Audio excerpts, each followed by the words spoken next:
Nissan's flagship SUV, the 2021 Armada, has received a comprehensive aesthetic facelift.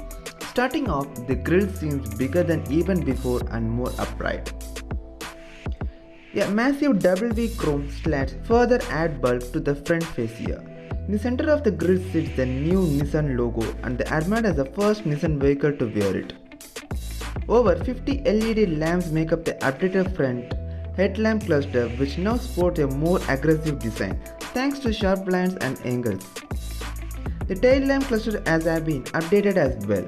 Also, a black accent with the Armada name on it runs behind the wraparound tail lamp just below the rear window.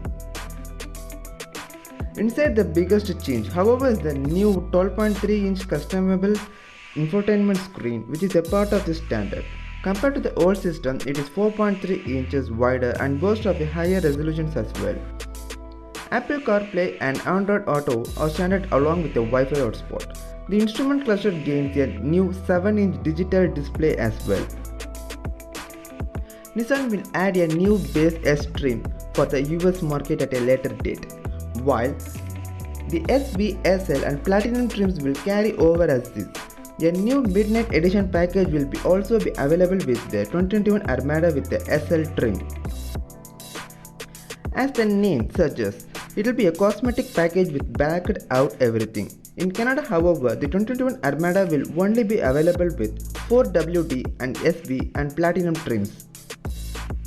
The 5.6-liter V8 gets a small power bump of 10 horsepower and now makes 400 horsepower, but still comes with the same 7-speed transmission as before.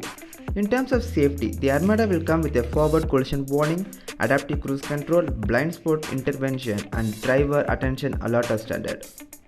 The Safety Shield 360 system will also be standard. It includes features such as the blind spot detection, automated emergency braking, high beam assist and rear automated braking. The 2021 Armada starts at $49,895 for the base S model, and the Platinum tops out at $66,295.